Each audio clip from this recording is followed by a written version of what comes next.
Haleluya, Tuhan Yesus baik, Tuhan Yesus dahsyat, Tuhan Yesus luar biasa. Tuhan Yesus mengasihimu. Maju lagi dalam kegerakan bersama-sama dengan Pendeta Raymond Mantik dalam kegerakan Daily Life Kingdom Principle.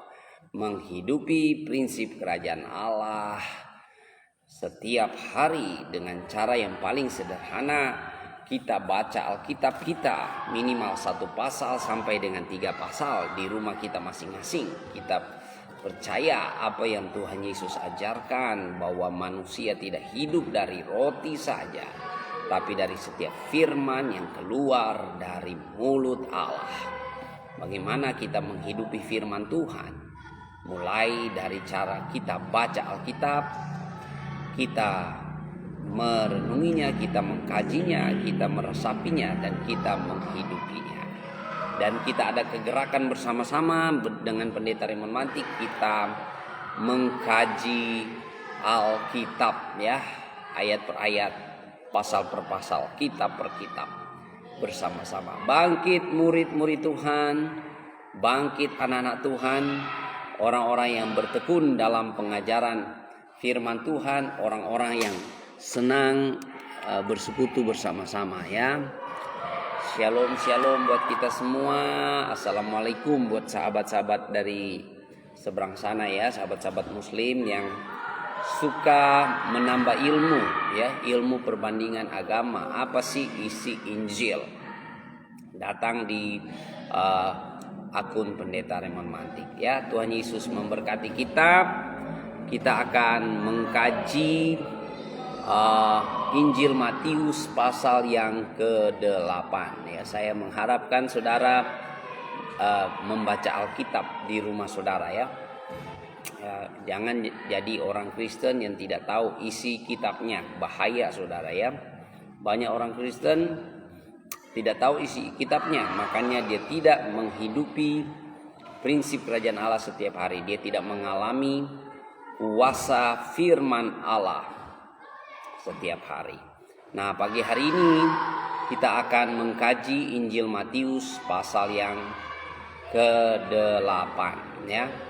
Injil Matius yang pasal yang ke-8. Nah, saudara-saudaraku yang kekasih dalam Tuhan, sebelum kita akan mengkaji kitab ini ya, silakan di-follow akun Pendeta Raymond Mantik.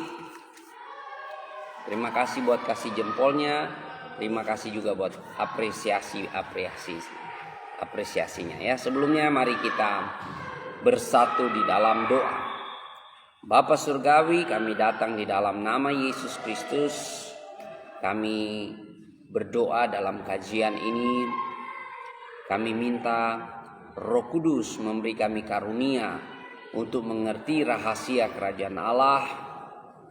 Kami minta di dalam nama Yesus, kebenaran surgawi dibukakan kepada kami, agar kami boleh mengerti isi kebenaran-Mu, dan kami boleh berjalan dalam rencana dan kehendak-Mu ya Tuhan. Terima kasih Tuhan, kami tidak mengizinkan kuasa roh jahat, kuasa-kuasa kegelapan mencuri benih kerajaan Allah. Kami hancurkan, kami patahkan di dalam nama Yesus. Dan kami berdoa setiap kebebalan hati manusia, kesombongan, keangkuhan hati manusia yang menolak untuk percaya menerima Yesus Kristus, kami hancurkan dan kami taklukkan di bawah pemikiran Kristus. Di dalam nama Yesus kami berdoa dan kami berserah. Haleluya. Amin, amin, amin. Shalom, shalom buat semua.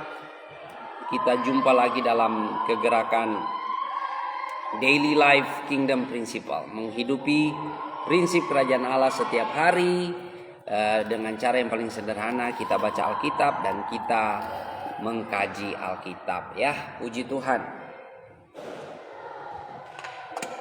Nah, saudara-saudaraku yang kekasih dalam Tuhan, buat sahabat-sahabat semua ya yang mau belajar ilmu perbandingan agama juga ya, selamat datang buat sahabat-sahabat muslim. Assalamualaikum warahmatullahi wabarakatuh ya. Dan juga buat sahabat-sahabat Kristen, anak-anak Tuhan ya. Rebecca Sirait, terima kasih sudah bergabung bersama-sama.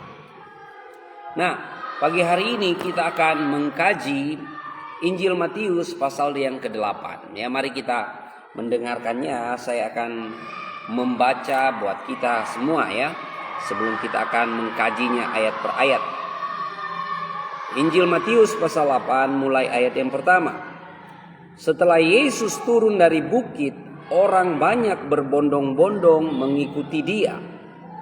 Maka datanglah seorang yang sakit kusta kepadanya, lalu sujud menyembah dia dan berkata, "Tuan, jika Tuan mau, Tuan dapat mentahirkan aku." Lalu Yesus mengulurkan tangannya, menjamah orang itu dan berkata, "Aku mau, jadilah engkau tahir." Seketika itu juga tahirlah orang itu daripada kustanya. Lalu Yesus berkata kepadanya, "Ingatlah, jangan engkau memberitahukan hal ini kepada siapapun.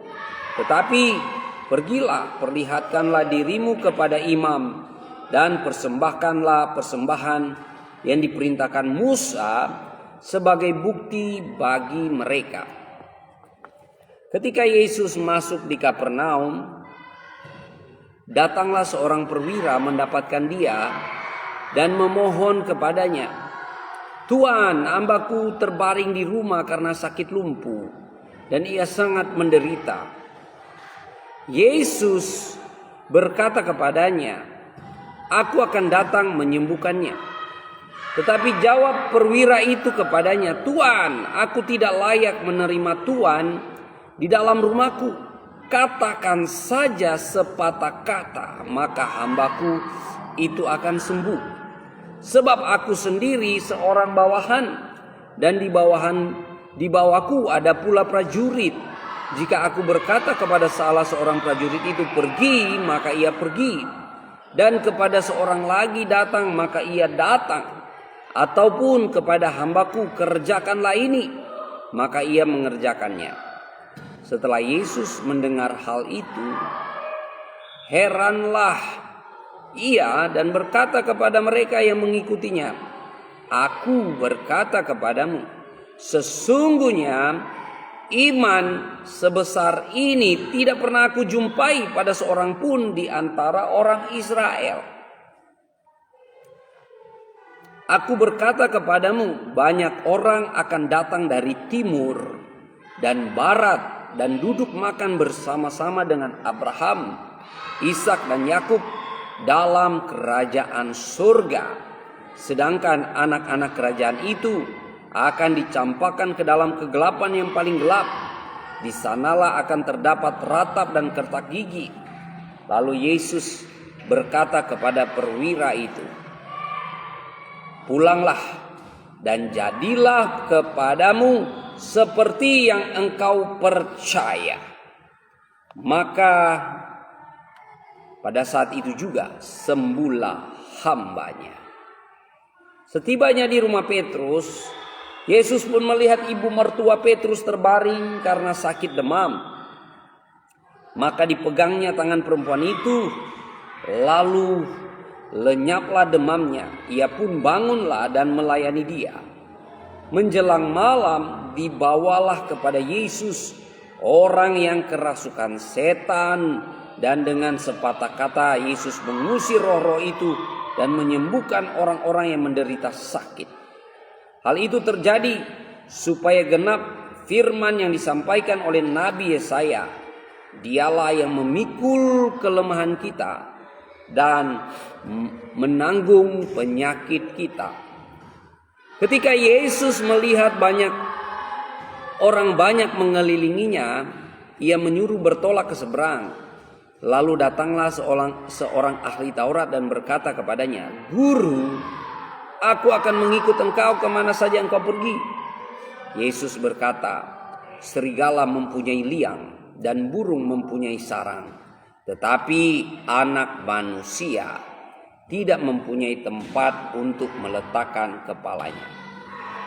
Seorang lain, yaitu salah seorang muridnya, berkata kepadanya, "Tuhan, izinkanlah aku pergi dahulu menguburkan ayahku." Tetapi Yesus berkata kepadanya, "Ikutlah aku, dan biarlah orang mati menguburkan orang mati mereka. Lalu Yesus naik ke dalam perahu dan murid-muridnya pun mengikutinya. Sekonyong-konyong angin ribut, mengamuklah angin ribut di danau itu, sehingga perahu itu ditimbus gelombang. Tetapi Yesus tidur.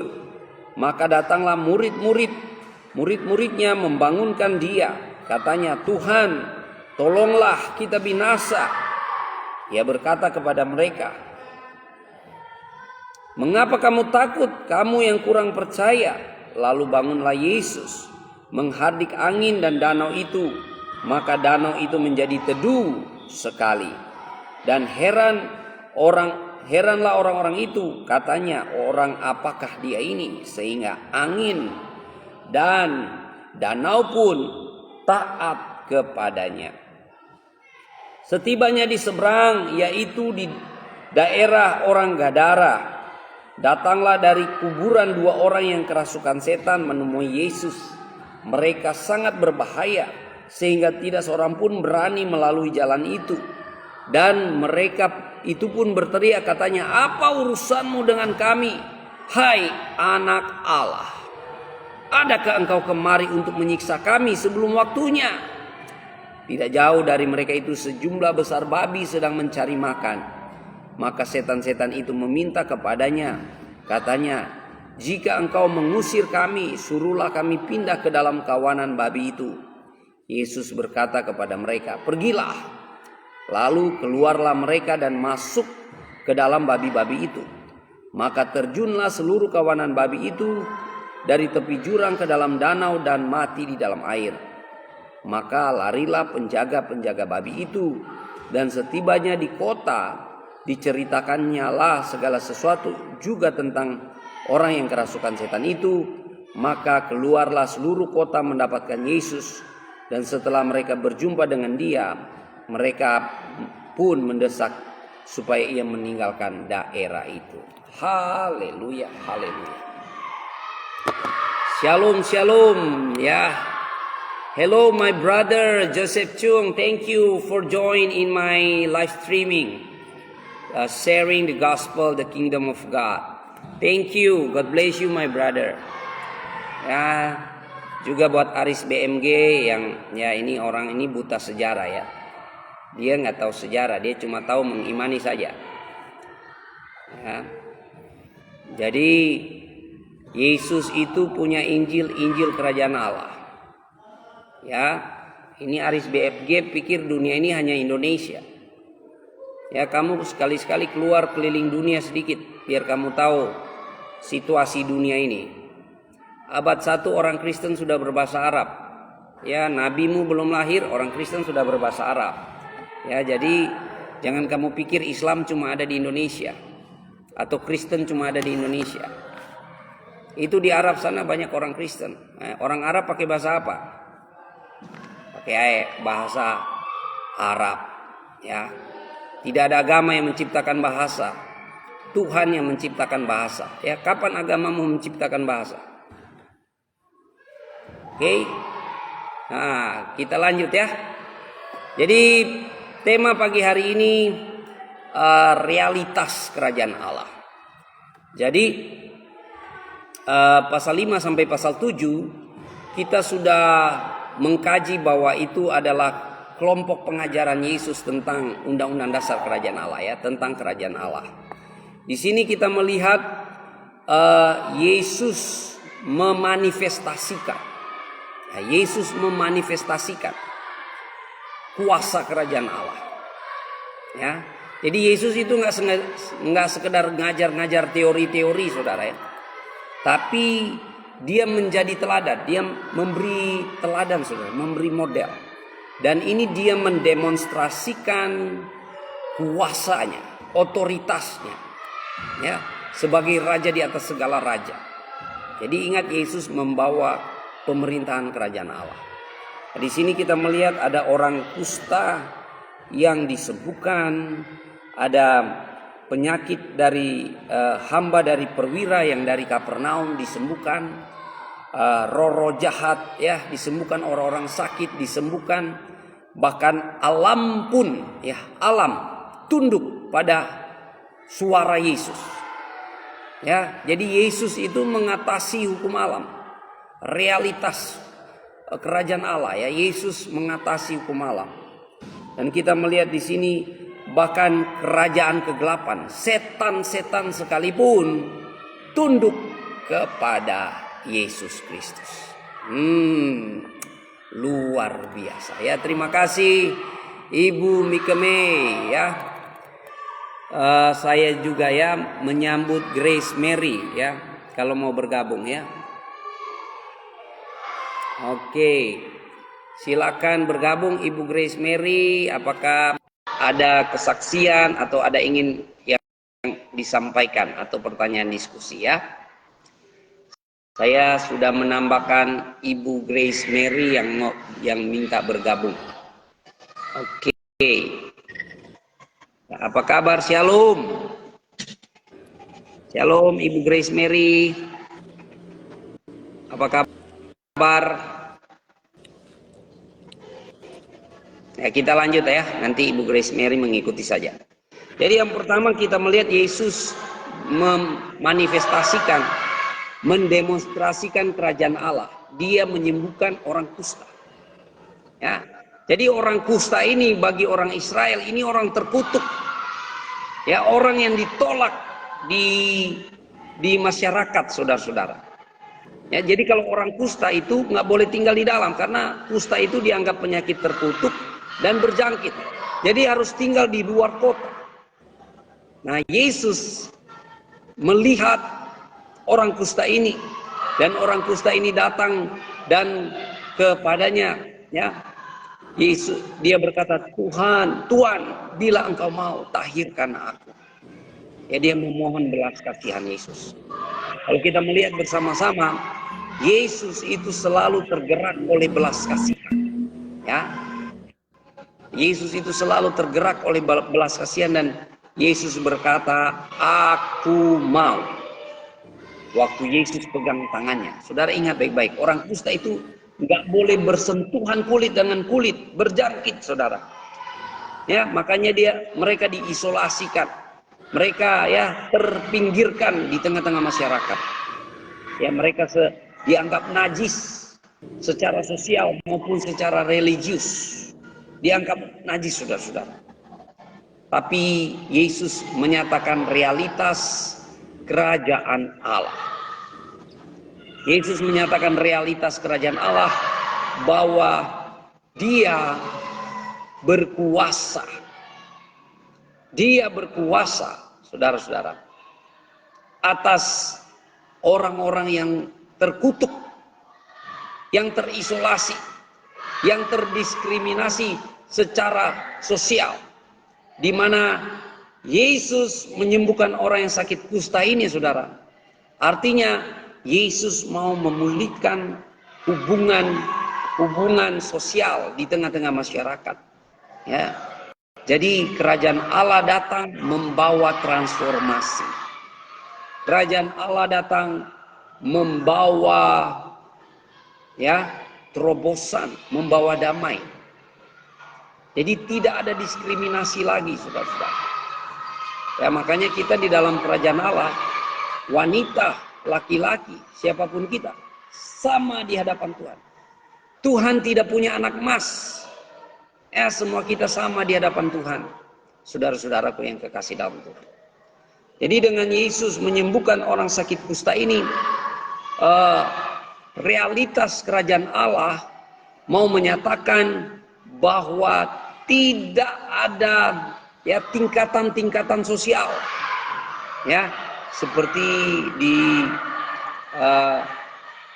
ada tingkatan-tingkatan sosial di Bali, saudara ya. Minta maaf ya, di samping ada sekolah, jadi anak-anak lagi olahraga, jadi mereka teriak-teriak. Ya, jadi dalam kerajaan Allah tidak ada tingkatan sosial. Anda boleh kaya materi, tapi sama dengan orang biasa saja. Semua sama di mata Tuhan. Ya. Jadi Yesus sanggup memulihkan kutuk menjadi berkat. Ya. Yesus sanggup memulihkan. dan mengembalikan status sosial orang ini. Makanya Yesus katakan kepadanya, jangan beritahu kepada siapa-siapa. Artinya, jangan sampaikan kepada orang lain tentang kemesiasannya, tapi buktikan dengan pengabdian dan ibadah. Ya, Yesus perintahkan, pergilah, perlihatkanlah dirimu kepada imam-imam dan persembahkanlah persembahan yang diperintahkan Musa sebagai bukti bagi mereka. Luar biasa. Ya, Tuhan Yesus itu dahsyat. Ya, saya sebelum lanjut saya menyapa sahabat-sahabat ya. Rosita Simanjuntak, Grace, Mary, Ann, ya, Jules, Maniku, dan Kanhat. Terima kasih. Ya, shalom semua sahabat. Nah, saudara-saudara, ini realitas kerajaan Allah. Jadi pasal 8 sampai pasal 9 ini merupakan narasi-narasi utama ya. Jadi ada 5 narasi utama dalam Injil Matius. Ada 5 kelompok pengajaran utama. Kalau kita belajar ya, kita baru selesai pasal 5 sampai pasal 7. Itu sebagai kelompok pengajaran Yesus. Dan ini kelompok narasi-narasi tentang realitas kerajaan Allah. Ya. Jadi kerajaan Allah datang memulihkan status sosial Anda. Kerajaan Allah datang memulihkan ya yang kutuk sekalipun ya, karena sakit najis, sakit kusta itu terkutuk saudara-saudara. Nah, kita lanjut saudara, ada peristiwa di mana Yesus menyembuhkan seorang perwira, hamba dari seorang perwira dari Kapernaum. Jadi perwira ini bukan dari orang Israel ya, tapi dia seorang perwira pemerintahan kekaisaran Romawi ya. Dia di Kapernaum saudara-saudara, bukan orang Israel. Dan waktu dia datang kepada Yesus, dia memohon kepada Yesus agar dapat menyembuhkan hambanya ya, menyembuhkan hambanya yang terbaring sakit. Jadi luar biasa ya hati seorang perwira ini. Dan Yesus berkata, aku akan datang dan menyembuhkannya. Tapi perwira ini berkata kepada Yesus, nggak usah Kak, repot-repot datang ke tempat saya ya. Aku tidak layak menerima Tuhan di dalam rumahku. Maka katakan saja sepatah kata. Ya. Jadi dia meminta Yesus mengatakan sepatah kata saja. Dan dia memberi alasan, karena saya seorang perwira, di atas saya punya atasan, di bawah saya punya bawahan. Apa yang saya perintahkan, maka itu akan dilaksanakan oleh bawahan saya. Wow, ya. Setelah Yesus mendengar hal itu, Yesus heran, saudara, ya, karena dia ini bukan orang Yahudi. Dan ia berkata kepada mereka yang mengikutinya, aku berkata kepadamu, sesungguhnya iman sebesar ini tidak pernah aku jumpai pada seorang pun di antara orang Israel. Ya. Nah, saudara, di sini menarik saudara. Yesus paham betul apa yang disampaikan perwira ini. Karena ini ya sama-sama orang pemerintahan. Ya. Perwira ini orang pemerintahan. Dia tahu otoritas dalam pemerintahan. Ya, jadi kalau atasan mengatakan kepada bawahan, bawahan langsung melakukan. Apalagi kalau kaisar yang memerintahkan, saudara. Jadi perwira ini sadar betul posisi Yesus sebagai Mesias, sebagai raja di atas segala raja.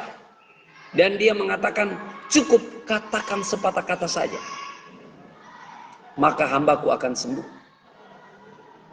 Dan Tuhan Yesus katakan, hambamu ya sudah sembuh. Maka pada saat itu sembuhlah hamba. Jadi perwira ini sebagai orang pemerintahan, ya, orang kerajaan, orang kekaisaran, mengerti otoritas raja, mengerti otoritas kepemerintahan. Jadi waktu Yesus berkata, ya, Yesus berkata sembuh, maka akan sembuh. Karena apa? Semua yang dibawa akan mendengarkannya. Ya, dia tahu persis Yesus raja di atas segala raja, ya. Jadi perwira ini mengatakan, katakan saja sepatah kata. Nah, kita melihat iman yang luar biasa, ya. Iman yang tulus, yang tidak bergantung pada keberadaan fisik Yesus. Percaya bahwa apapun yang Yesus perkatakan itu terjadi. Ini luar biasa, saudara. Dan Tuhan Yesus katakan, jadilah sesuai dengan apa yang engkau percayai. Nah, Yesus sering mengatakan, jadilah sesuai dengan imanmu, atau imanmu telah menyelamatkan engkau. Ya, maka penting sekali, saudara, ya, dalam kita mengalami kuasa Tuhan, mengalami mujizat Tuhan, mengalami perkara supranatural, tidak ada cara lain kita datang berserah penuh dan percaya hanya kepada otoritas kuasa Yesus. Tidak ada yang mustahil bagi Tuhan Yesus. Ya, tidak ada yang mustahil, saudara. Makanya, saudara, ya, Yesus berkata, ya, sesungguhnya iman sebesar ini tidak pernah aku jumpai pada seorang pun di antara orang Israel.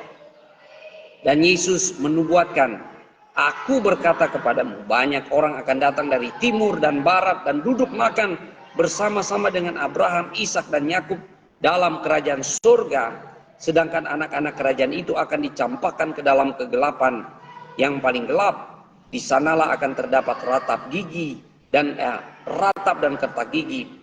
Lalu Yesus berkata kepada perwira itu, pulanglah dan jadilah kepadamu seperti yang engkau percaya. Maka pada saat itu juga sembuhlah anaknya.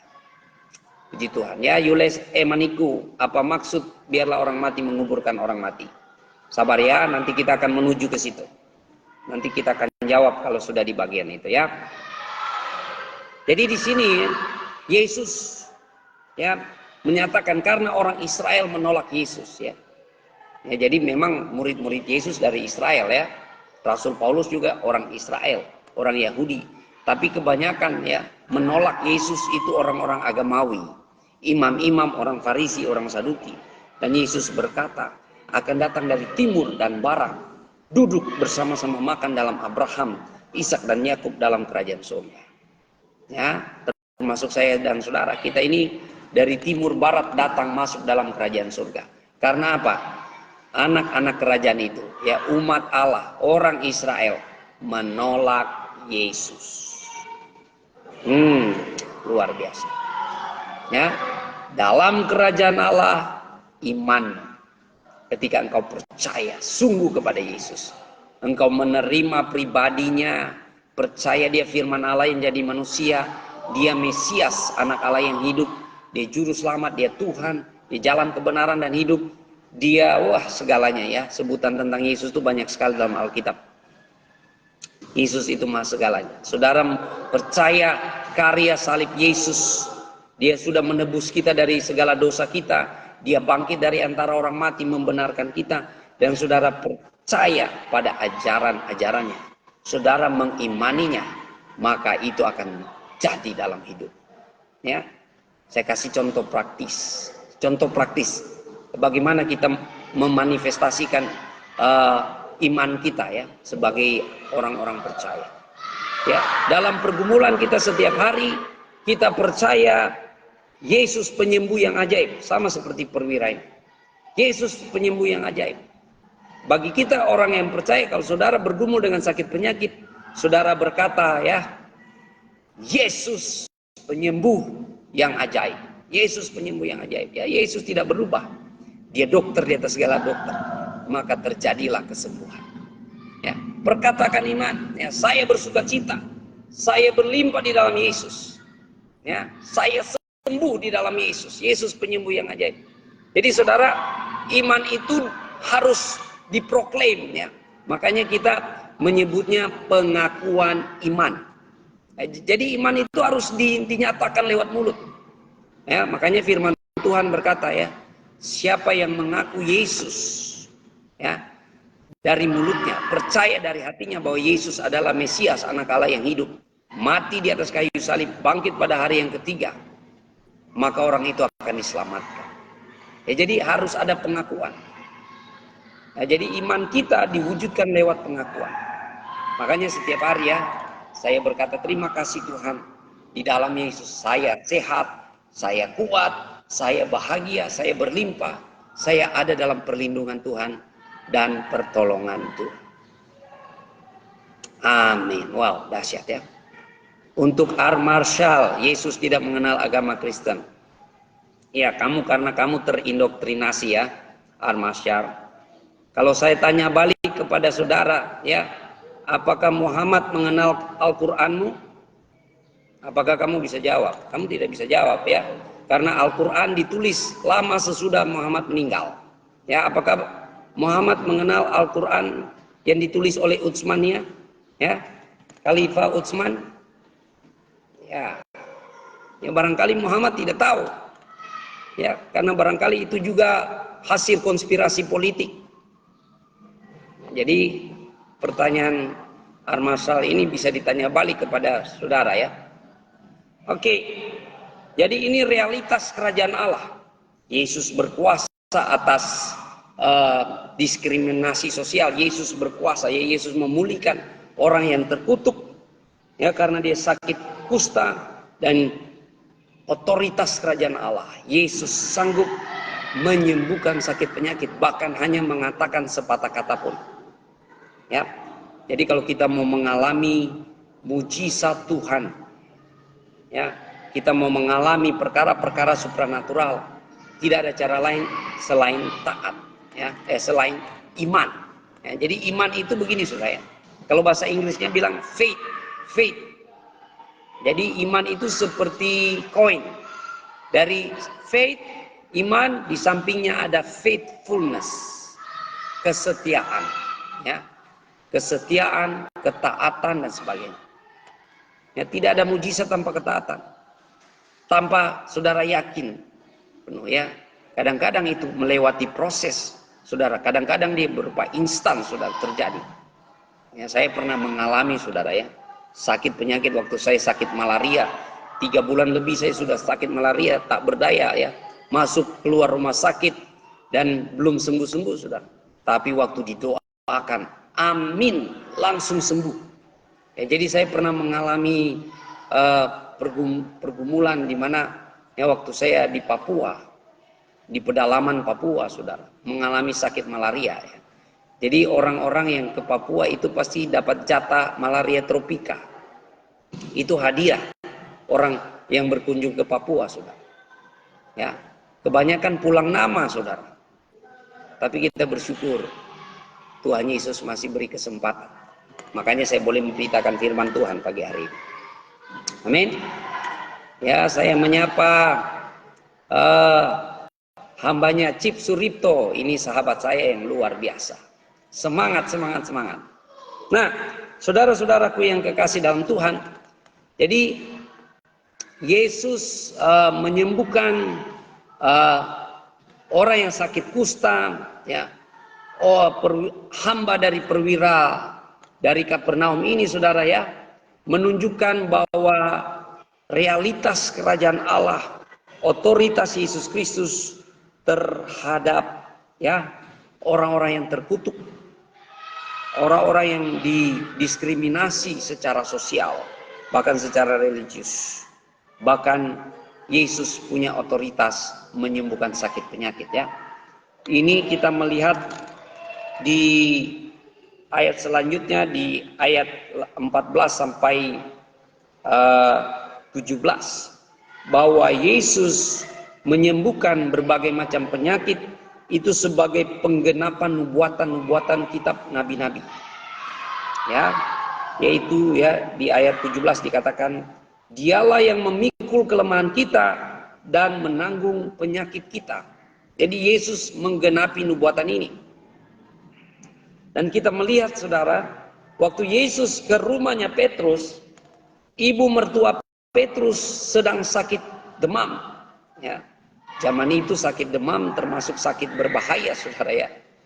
Sampai sekarang ini saudara, orang demam juga bisa, itu merupakan ancaman serius. Tapi kita bersyukur ya, hari ini kita sudah ada paracetamol, ada obat-obat ya. Tapi zaman itu demam itu termasuk sakit yang berbahaya. Nah, jadi waktu mertua Petrus demam, saudara, Yesus datang dan menyembuhkan, dan banyak orang yang kerasukan setan, orang-orang yang sakit datang di rumah itu dan mengalami mujizat Tuhan, mengalami kesembuhan, mengalami kuasa otoritas Yesus. Ini menegaskan sekali lagi bahwa dalam kerajaan Allah Yesus berkuasa atas segala sesuatu, termasuk sakit, penyakit. Ya, Tuhan berkuasa. Yesus itu maha kuasa. Ya, halo, assalamualaikum buat Garasi Rooster. Garasi Rooster akan bingung-bingung ya kalau bilang Yesus itu maha segalanya. Ya, nabi, rasul, imam, raja di atas segala raja, jalan kebenaran dan hidup. Ya, gembala yang baik. Ya, saudara boleh bikin list di sini sebutan-sebutan tentang Yesus. Ini Garasi Rooster pasti bingung ya, karena kamu tidak tahu baca Alkitab. Ya, kamu juga sudah didoktrin untuk takut buka Alkitab. Karena apa? Kalau engkau baca Alkitab, engkau akan jumpa kebenaran. Ya, imanmu pasti goyang. Makanya kamu sudah didoktrin untuk jangan baca Alkitab. Padahal di rukun iman atau rukun Islam itu percaya kepada kitab yang diturunkan Allah, Taurat, Zabur, Injil. Ya, tapi kalian nggak pernah baca. Itu masalahnya ya. Oke, kita lanjut ya. Bahwa otoritas kerajaan Allah ya berkuasa. Nah, di sini ayat 18 ya, ketika Yesus melihat orang banyak mengelilingi dia, ia menyuruh bertolak ke seberang. Lalu datanglah seorang ahli Taurat dan berkata kepadanya, "Guru, aku akan mengikut engkau kemana saja engkau pergi."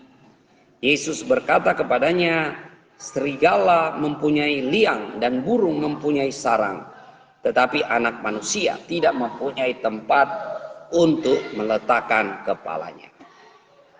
Ya, jadi Yesus dipanggil guru oleh ahli Taurat. Ya, jadi pakar Alkitab, ahli Taurat panggil Yesus guru. Berarti Yesus itu memang benar-benar guru. Ya, bukan guru jadi-jadian. Bukan seperti orang-orang dari seberang sana yang ngaku doktor lah, ngaku gini gitu, pakar kristolog dan sebagainya, tapi bohong-bohongan.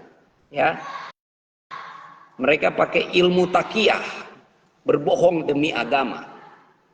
Ya, di Indonesia, di Kristen, di Injil nggak boleh berbohong ya. Mau bohong putih kah? Mau bohong demi kebaikan kah? Mau bohong demi agama kah? Namanya bohong tetap bohong. Maka Yesus ajarkan, kalau ya katakan ya, tidak katakan tidak. Selebihnya berasal dari si setan, si jahat, saudara-saudara. Nah, di sini harga mengikut Yesus. Ya, ahli Taurat ini berkata Yesus adalah guru. Nah, jadi Yesus itu memang guru benar-benaran, bukan guru kaleng-kaleng. Ya, bukan guru jadi-jadian, bukan saudara, tapi benar-benaran guru. Karena yang manggil ahli Taurat. Ya, pakar saudara, dia mau ikut Yesus. Tapi Yesus berkata, anak manusia tidak punya tempat untuk meletakkan kepalanya.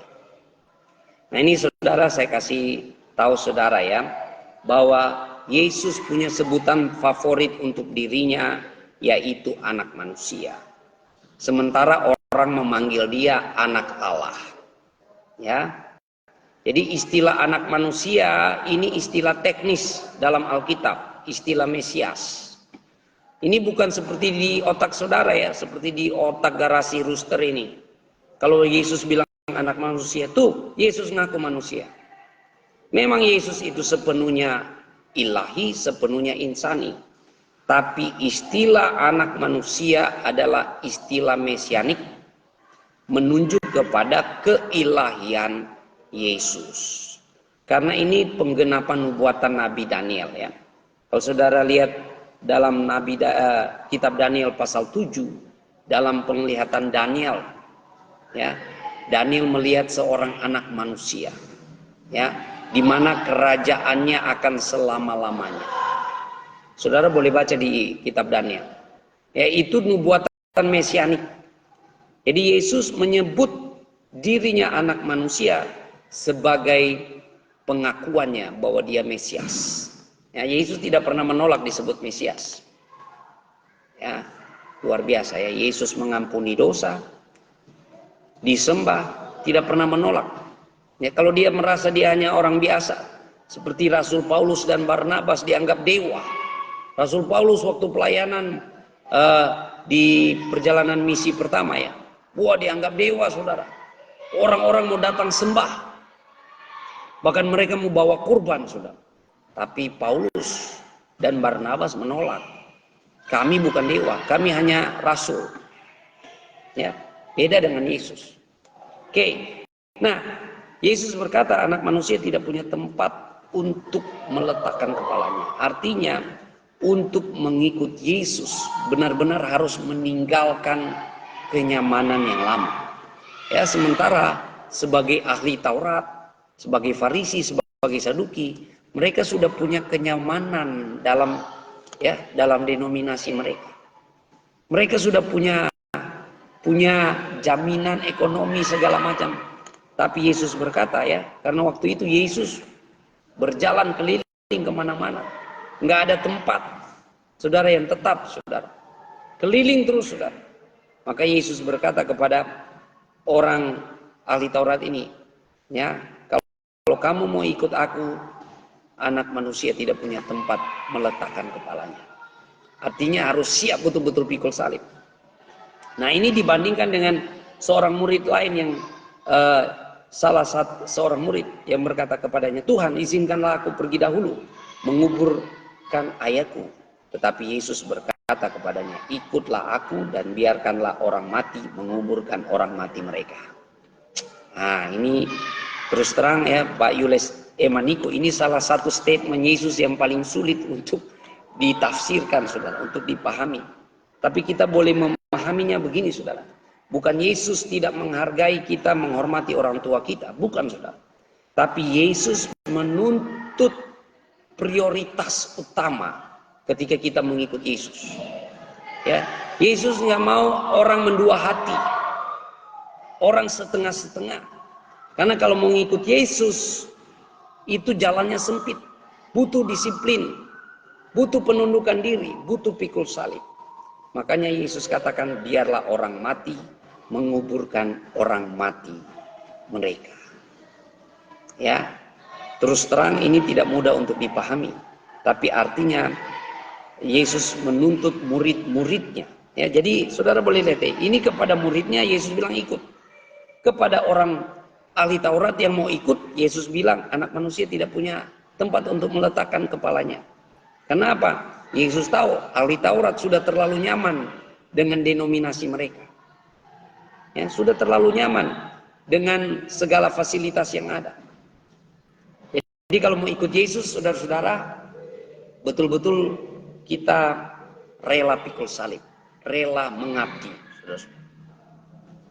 Ya, jadi Yesus mau kita mengutamakan Yesus di atas segalanya, bahkan keluarga kita sekalipun, bahkan hidup kita sekalipun. Ya, nah, ini luar biasa. Kalau kita compare dengan Matius pasal 6 ya, jangan kamu khawatir. Yesus katakan, carilah dahulu kerajaan Allah dan kebenarannya, maka semuanya itu akan ditambahkan kepadamu. Burung di udara Tuhan pelihara, bunga di taman Tuhan dandani. Ya, seperti itu. Jadi pertanyaan Pak Yules Maniko ya, semoga bisa menjawab bahwa Yesus dalam statement ini menuntut ya, komitmen dan prioritas utama untuk ikut Yesus. Jadi kalau saudara jadi murid Yesus, jadi mau ikut Yesus, harus betul-betul mengutamakan Yesus di atas segalanya. Ya. Bahkan Tuhan Yesus bilang, jangan takut kepada mereka yang dapat membunuh tubuh, tapi tidak dapat membunuh roh. Takutlah kepada Dia yang dapat membinasakan baik roh maupun tubuh. Ya, jadi sekalipun menghadapi penganiayaan, tetap percaya Yesus. Ya, itulah ya prioritas kita mengutamakan Yesus di atas segalanya. Nah, kita lanjut ya. Yesus meneduhkan badai. Ya. Jadi setelah itu saudara ya, Yesus naik ke perahu dan mengikutinya ya, murid-muridnya mengikutinya. Ya, sekonyong-konyong ada badai di tengah-tengah danau ya. Kalau saudara ke Yerusalem sana ya, di danau Galilea sana itu bagaikan laut ya, besar sekali. Ya, saudara juga bisa lihat sekarang ya dari Google Map lah, dan sebagainya. Nah, terjadi angin sakal, sudah terjadi badai dalam perjalanan mereka, dan mereka berseru memanggil Yesus, dan Yesus meneduhkan badai. Nah, ini realitas kerajaan Allah, di mana otoritas Yesus berkuasa atas alam, atas hukum alam. Ya, alam pun takluk dan tunduk pada suara Yesus.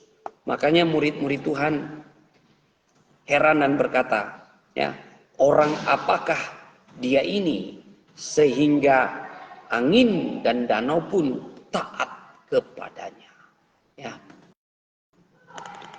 Jadi setelah Yesus memberi pengajaran pasal 5 pasal 7 tentang hukum-hukum kerajaan Allah, atau kita sebut dengan undang-undang dasar kerajaan Allah, pasal 8 sampai pasal 9 ini manifestasinya sudah. Kuasa kerajaan Allah, otoritas kerajaan Allah ya diwujudkan dalam kehidupan di dunia ini. Ya, jadi Yesus berkuasa atas sakit penyakit, Yesus berkuasa atas alam, Yesus berkuasa atas kutuk saudara ya, dan dapat memulihkan status sosial saudara. Ya, ini luar biasa saudara. Ya, saudara diberkati dengan kajian kita ya. Jadi Yesus meneduhkan badai saudara. Angin pun dan danau pun taat kepada Yesus. Haleluya. Jadi kalau alam bisa taat kepada Tuhan Yesus, apalagi kita anak-anaknya, murid-muridnya, orang-orang yang sudah ditebus, kita harus taat. Ya, yang berikut saudara ya, Yesus mengusir atau melepaskan orang yang kerasukan setan. Ya. Ada 2 orang yang kerasukan setan di Gadara, saudara-saudara. Ya. Dan 2 orang ini sangat berbahaya karena ada kekuatan setan dalam diri mereka ya, sangat berbahaya. Dan Yesus melepaskan orang ini, ya, orang-orang ini dari belenggu kegelapan, dari kuasa-kuasa setan. Nah, ini sekali lagi saudara, realitas kerajaan Allah, kuasa Yesus terhadap roh-roh jahat. Yesus berkuasa terhadap roh-roh jahat.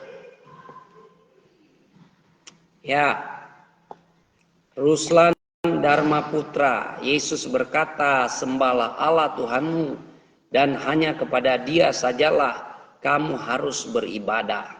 Amin. Saudara tahu itu Yesus katakan kepada siapa? Kepada iblis. Ya. Kepada iblis yang mencoba Yesus supaya menyembah iblis. Tapi Yesus berkata, sembahlah Allah Tuhanmu. Ya.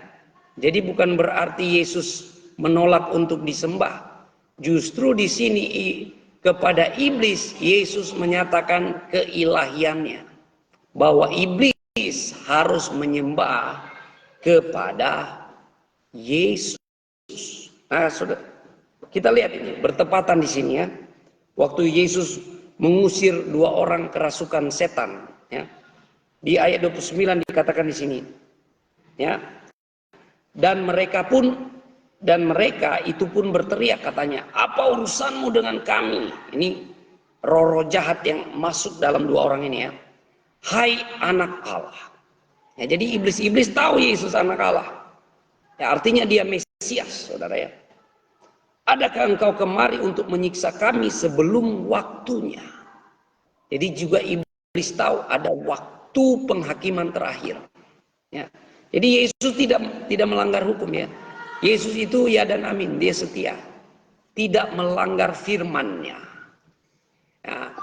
Jadi kalau Anda punya teman, dia janji A, tapi dia lupa. Atau dia pinjam uang. Ya biasanya orang yang pinjam uang suka pelupa. Tapi orang yang kasih pinjam ingatannya makin kuat. Betul nggak? Ya, dijanjinya tanggal sekian. Tapi yang minjam ini lupa. Tukang lupa. Artinya apa? Tidak dapat dipercayai. Tapi Yesus ya dan amin. Janjinya ya dan amin. Ya. Yesus tidak melanggar firman-Nya. Makanya waktu iblis ya, waktu setan-setan berkata, ya, apakah engkau datang menyiksa kami sebelum waktunya? Artinya iblis tahu ada penghakiman terakhir. Nah, jadi belum waktunya secara hukum untuk mereka dimusnahkan. Makanya mereka, iblis-iblis ini ya, setan-setan ini bermohon supaya Yesus membuang mereka kepada babi-babi. Bukan dibinasakan, tapi dibuang kepada babi-babi. Jadi mereka tahu hukum juga ya. Ya, jadi setan-setan ini tahu hukum, saudara. Jadi Yesus itu melakukan firman itu sesuai hukum. Nah, jadi setan-setan ini bilang belum waktunya kami dibinasakan. Ya, mereka tahu ada penghakiman terakhir, saudara. Ya, makanya setan minta dibuang kepada babi-babi. Ya, jadi ini pelajaran buat kita, saudara. Di dalam Alkitab, setan-setan itu paling suka tubuh manusia.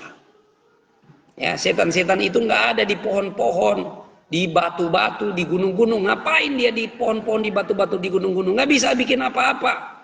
Ya, di patung. Ngapain setan di patung? Nggak bisa bikin apa-apa.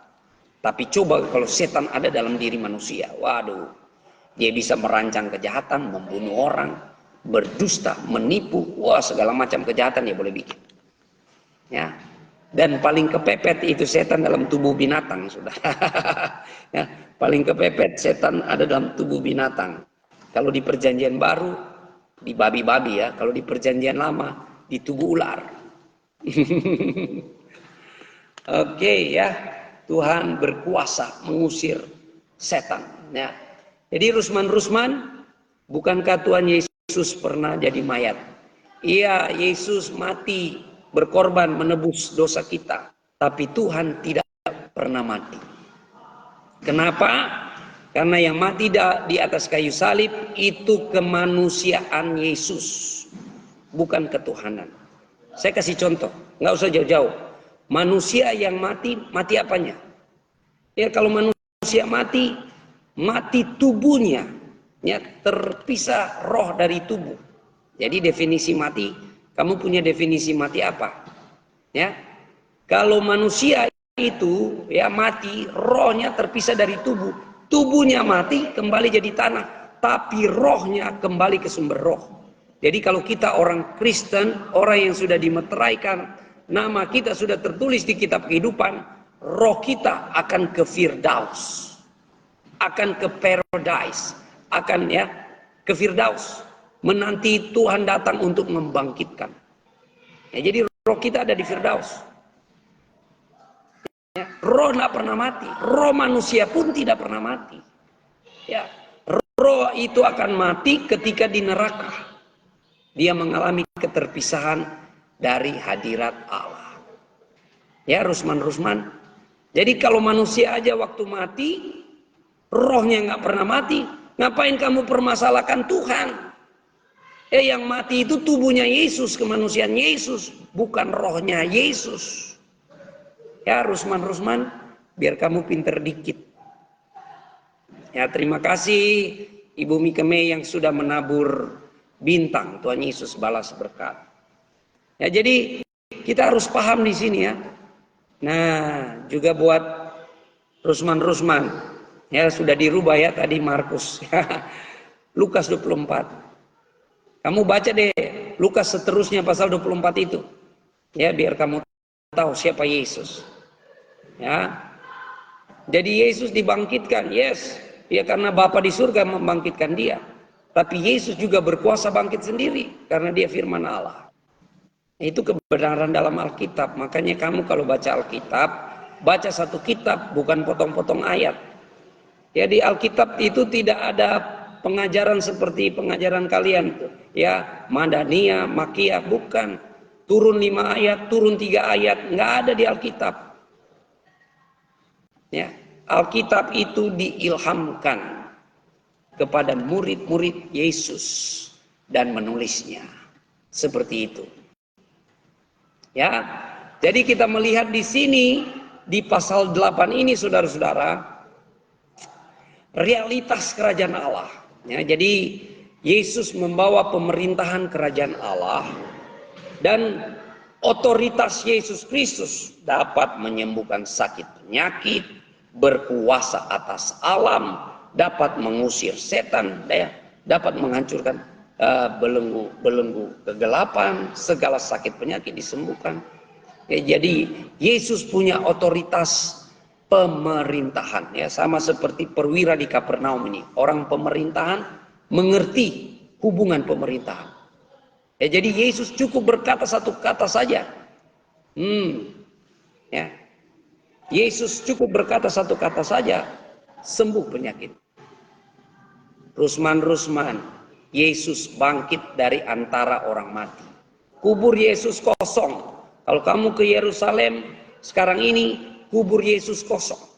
Ya, tidak seperti kemana ke tempat saudara siara, itu udah jadi bangkai. Ya, nggak bangkit-bangkit. Yesus bangkit, makanya Yesus hidup.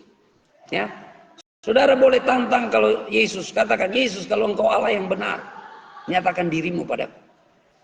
Orang yang tulus, sungguh-sungguh mencari jalan yang lurus, mencari kebenaran, akan berjumpa dengan Yesus. Yesus akan datang kepadanya. Haleluya. Karena kita saudara, ya Yesus memilih kita. Yesus berkata, bukan kamu pilih aku, tapi aku yang pilih kamu. Ya, itulah dalam kerajaan Allah. Ya, kalau dalam demokrasi kita memilih presiden, kita milih pemimpin kita. Demokrasi, saudara, rakyat berkuasa. Tapi dalam kerajaan tidak pernah rakyat pilih raja. Pernah ada rakyat pilih raja? Nggak ada. Justru terbalik dalam kerajaan. Raja pilih warga. Haleluya. Jadi kalau Yesus pilih engkau jadi warga kerajaan Allah. Yesus angkat engkau jadi anak-anak raja. Ahli waris kerajaan Allah. Haleluya. Ini dahsyat saudara ya. Saudara, orang-orang seberang sana nggak tahu. Ya, karena mereka nggak ngerti. Ya, jadi saudara-saudaraku yang kekasih, saudara diberkati dengan kajian kita pagi hari ini. Ya, ini realitas kerajaan Allah ya. Besok kita akan lanjut dengan pasal yang ke-9. Ya, pasal yang ke-9.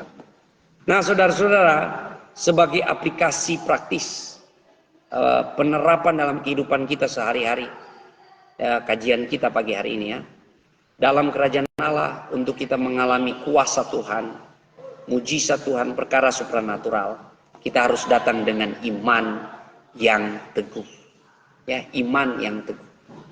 Ya, Tuhan mengharapkan kita sebagai anak-anaknya selalu bergantung dan berharap kepada Tuhan. Berseru. Karena apa? Yesus berkuasa atas alam semesta. Ya, bahkan Yesus berkuasa terhadap hukum-hukum alam.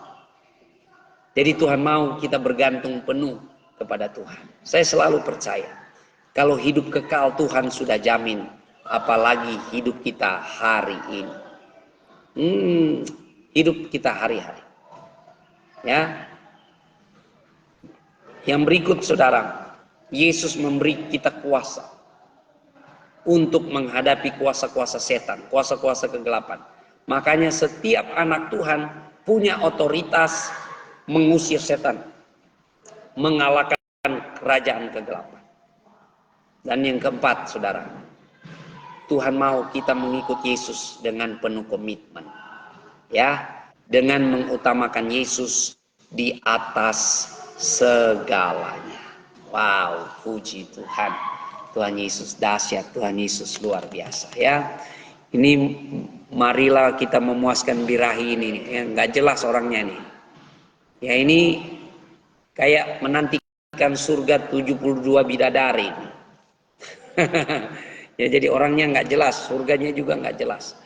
Oke, saudara diberkati Tuhan, Tuhan Yesus memberkati kita ya. Semangat, semangat, semangat. Terima kasih buat orang yang, sahabat-sahabat yang sudah menabur bintang, saudara-saudara ya. Dan kita akan mengkaji Injil Matius pasal 9 ya. Buat Rusman-Rusman, terlalu banyak Yesus mengaku Yesus Tuhan di dalam Alkitab, tapi kamu menolak, ya, kamu menolak, kamu tidak percaya.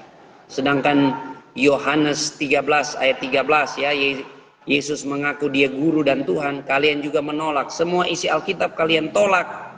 Jadi kalian biar dijabarkan satu ayat pun kalian tidak percaya, karena kalian tidak mencari kebenaran dengan tulus hati. Tapi kalau engkau mencari kebenaran dengan tulus hati, ya, kalian akan menemukan isi Injil yang sebenarnya. Kamu sudah pernah buka Injil nggak? Tahu Injil yang asli? Ya, paling kan kamu sudah diajarkan Injil sudah tidak ada, sudah dipalsukan, itu kan? Allah Maha Kuasa menjaga firman-Nya. Haleluya. Taurat, Zabur, Injil tetap terjaga. Ya, masa kan SWT diskriminasi? Cuma Quran yang terjaga. Lalu Taurat, Zabur, Injil kemana? Dikemanain? Gitu ya. Oke, Tuhan Yesus memberkati kita. Mari kita berdoa. Bapa Surgawi, kami bersyukur kajian pagi hari ini. Saya percaya firman Allah pasti jadi berkat. Firman Allah jadi kekuatan, jadi iman bertambah buat kita sebagai anak-anak Tuhan. Terima kasih Tuhan Yesus, Engkau memberkati setiap sahabat-sahabat untuk bertumbuh iman, bahkan sahabat-sahabat muslim. Kami berdoa keselamatan yang daripada Tuhan terjadi atas mereka, dan biarlah mereka mengalami jalan yang lurus yang sebenarnya, yaitu Yesus Kristus, jalan kebenaran dan hidup. Terima kasih Tuhan. Kalau ada yang sakit pagi hari ini, kami percaya otoritas Yesus Kristus sebagai dokter di atas segala dokter, raja di atas segala dokter. Kami berdoa buat sakit penyakit. Saudara yang mengalami sakit penyakit, mari kita satu iman, satu hati, kita sepakat saat ini. Di dalam nama Yesus kami sepakat, oleh bilur-bilur dari Yesus menyucikan dan menyembuhkan. Kami berdoa, sembuh, sembuh, sembuh di dalam nama Yesus. Kami percaya tidak ada yang mustahil di dalam nama Yesus. Bahkan orang-orang yang mengalami belenggu kegelapan, kuasa-kuasa roh jahat, kami berdoa kelepasan, kelegaan daripada Tuhan. Damai yang daripada Tuhan mengalir, memenuhi setiap anak-anak Tuhan, setiap orang yang menyaksikan pemberitaan ini. Dalam nama Yesus kami berdoa. Amin, amin, amin. Puji Tuhan. Mari kita kolaborasi beritakan Injil Kerajaan Allah. Bagikan pemberitaan firman Tuhan ini di wall saudara, di grup-grup saudara, kepada teman-teman saudara. Dengan demikian saudara sudah bergandengan tangan beritakan Injil Kerajaan Allah. Tuhan Yesus memberkati kita, dan besok kita akan maju dalam kegerakan Daily Life Kingdom Principle, menghidupi prinsip kerajaan Allah setiap hari dengan cara yang paling sederhana. Baca Alkitab minimal 1 pasal sampai 3 pasal. Ya, saya mendorong saudara supaya saudara juga baca Alkitab saudara di rumah saudara. Dan kita akan ada kajian ya bersama-sama di akun pendeta Raymond Mantik ya. Kita ada kajian ayat per ayat, pasal per pasal. Jadi kalau saudara ada pertanyaan tentang Alkitab, silakan bergabung dalam kegerakan DLKP ya. Bangkit murid-murid Tuhan, bangkit anak-anak Tuhan yang suka baca Alkitab, yang suka berdoa ya. Tuhan Yesus memberkati kita ya. Saya juga menyapa sahabat Watimena Yeni. Terima kasih sudah bergabung bersama-sama. Tuhan Yesus balas berkat. Semangat, semangat, semangat. Sambut hari ini dengan penuh iman. Puji Tuhan. Ya, Tuhan Yesus memberkati.